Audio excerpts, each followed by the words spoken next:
Yo, YouTube, what's up with your boy, Sports and Fitness Rants? I'm back, guys. Click that like button. Subscribe to my channel, guys. Yo, guys, what's up? I'm back, man. I got another great video for you guys, man. This is going to be a part 2, all right? Part 2, guys, to the video I did yesterday about can there be a greatest of all time in basketball, right? Can there be a quote-unquote GOAT in basketball and how it relates to basketball being a team sport, right? And how I feel, what my views were, my opinions, and how I came to that about how I feel there can be a greatest of all time in a team sport like basketball, specifically as it pertains to basketball, guys. So if you didn't see the part 1, I suggest you guys go back, check out part 1. I had to cut it short, guys, because I was rambling on. You guys know how I do. I just start talking and talking. The video went kind of long, so I wanted to cut into 2 parts because there was some more information that I wanted to say, some more things I wanted to get out. So I cut into 2 parts. So this will be part 2. Go check out part 1, guys. It's a really good video, man. Go check it out so you'll understand what I'm talking about here in part 2, right? As it pertains to being the greatest of all time in a quote-unquote team sport like basketball. So once again, guys, listen to my voice, right? Put the video on, man. Go make your breakfast. Go get dressed. Whatever you're doing, man, just play my video. Put your phone down. Put your tablets down. Open the your laptop. Press play on the computer. Whatever it is, guys, just play my video. You don't have to watch my videos. I know I'm just sitting here in my car talking to you guys. It's not, nothing entertaining like that. You don't have to watch me. Just listen to what I'm saying. Listen to the information in my videos, guys. Just listen to my voice. That's all you got to do. You don't have to watch my videos, guys. So sit back and listen to me.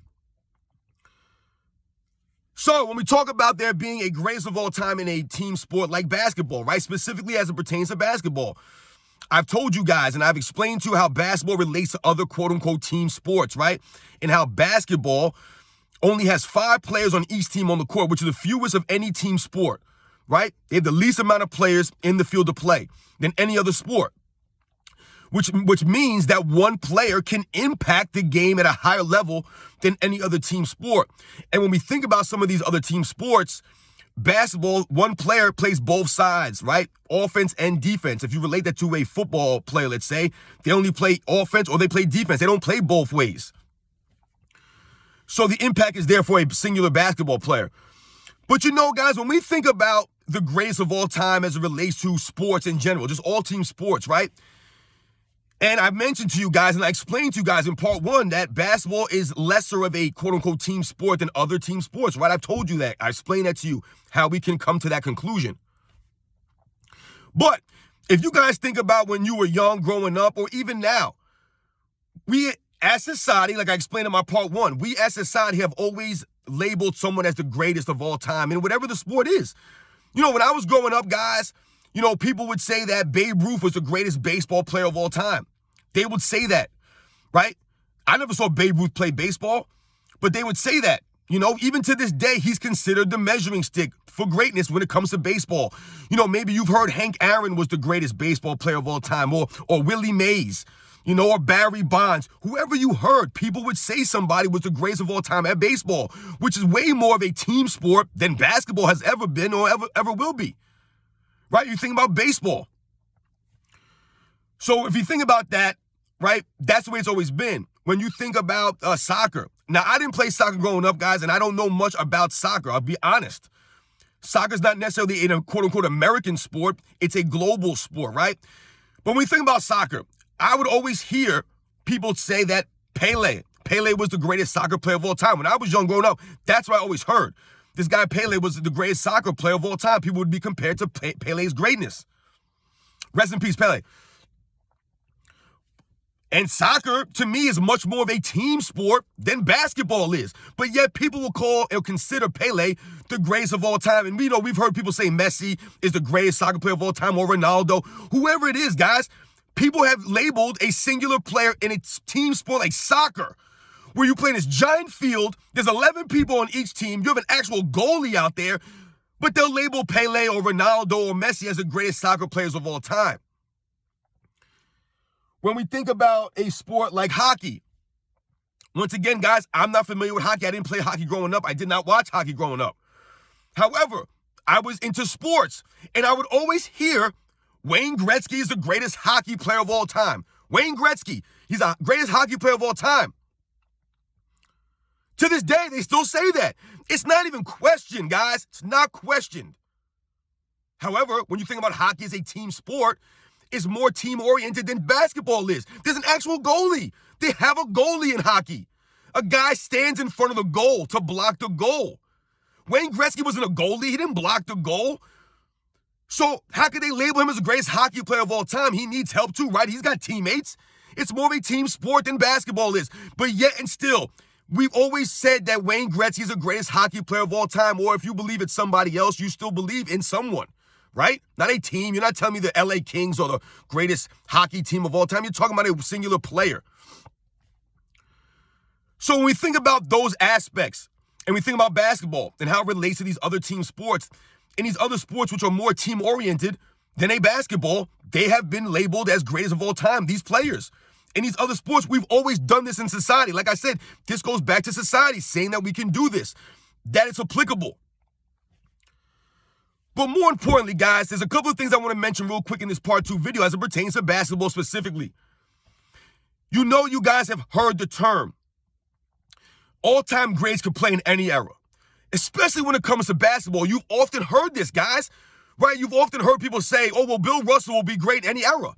He'll be great in any era. An all-time great will be great in any era, right? You've heard them say Wilt Chamberlain could dominate any era. Michael Jordan would be great in the 60s or the 70s. Magic Johnson would be great playing now. You know what I'm saying? All these guys that are playing now, the greats would be good back in then. You've always heard people say these things, right? An all-time great would be great in any era. So, if we're going to use that premise, which we've always used, which has always been stated, if any all-time great could play in any era or would be great in any era, then we can absolutely say there's the greatest of all time. Because once again, guys, like I said in my part 1 video, basketball at its core has never changed. It's remained. The basket is 10 feet. The free throw line is the same distance as it's always been. They never moved it. The game has been the same, right? You want to put the ball in the hole and stop people from putting the ball in the hole. That's basketball at its core. The purity of the game has never changed. That's why people will say, if you're a great in the 60s, you'll be a great in the 90s. And a great in the 90s would be a great in the 70s. All-time greats will be great in any era. That's what we've always been taught. That's what people always preach, right? Because wouldn't that be kind of insulting to say that a player or an all-time great in the 60s or the 50s, he wouldn't be that good in the 90s because the rule changes? Or he wouldn't be that good in the 90s because they added a three-point line? Or that player wouldn't be that good in the 90s because they widened the lane when they played, back when they played? Or that player wouldn't be that great in the 70s, you know, for whatever the reason, because there was more teams. You see how that doesn't make any sense? Because basketball at its core has always remained the same, right? The concept has remained. The rim has remained 10 feet. So the parameters of basketball haven't changed. The court never changed. The distance, the width of the court, or the length of the court. None of the parameters have changed. Everything's remained the same. So we can absolutely say that Bill Russell would dominate or be just as great in the 80s, right? You can say that Michael Jordan would be great in the 70s. You can say that. So if we can say those things, then we can absolutely say or determine who we think is the greatest player of all time. Like I said, at the end of the day, it's an opinion-driven thing, right? It's my opinion that I believe Michael Jordan is the greatest of all time. That's my opinion. However, I believe that I can prove those things by the eye test, by Michael Jordan's accolades, you know, by the stats, things like that. If you combine all that together, it's not just one area. You combine all these areas together, right? How they dominated their peers, right? Their era. Their dominance of their era. You can absolutely come to an educated and you know, well-informed decision about who you believe is the greatest of all time. Not that there isn't a greatest of all time because it's a team sport. I've already explained to you guys in part 1 about how basketball relates to other team sports. We've talked about society. And we talked about how we've always done this. We've always ranked 1 through 10 or 1 through 20s or the top 5s or whatever it is. We've always done this in all sports. Basketball's been no different.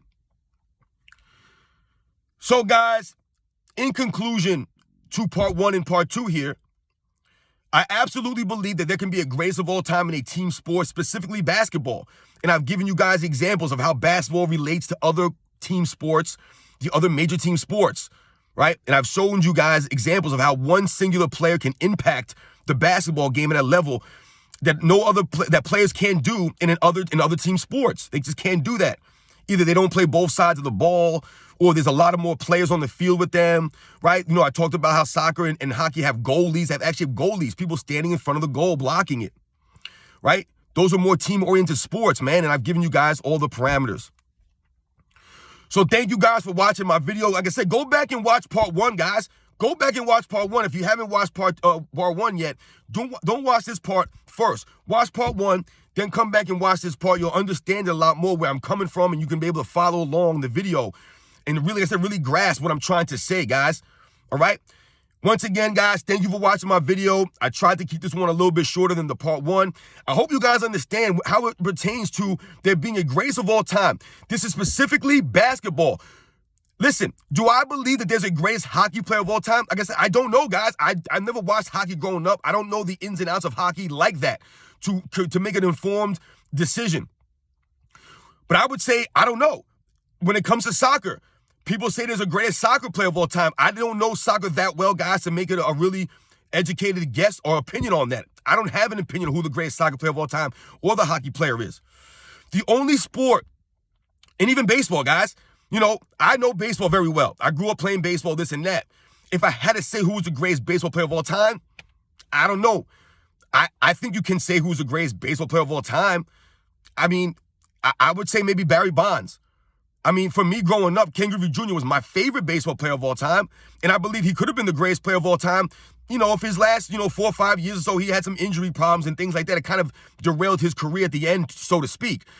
But growing up, Ken Griffey Jr. was the end-all be-all as far as baseball, as far as I was concerned, especially in the 90s. Ken Griffey Jr. was the man. Can you say Babe Ruth? Yeah. Could you say Willie Mays? Could you say Hank Aaron? There's a lot of guys you could put on that list of greatest baseball players of all time. The only sport that I would say you can't have a definitive greatest player of all time is football. To me, football is the ultimate team sport. I've covered football in part 1, guys. And for me, football, you have to say the great based off of position, I would say. Right? Who's the greatest running back of all time? Who's the greatest quarterback of all time? Who's the greatest linebacker? Who's the greatest defensive lineman, the defensive end, the greatest wide receiver? I think you have to break it down in terms of that, in terms of positions, for football specifically. Because like I said, to me, this is my opinion of football is the ultimate team sport, man. Right? Offense, defense, special teams. Look at all the coaches that they have on the field. I talk about this in part 1, guys.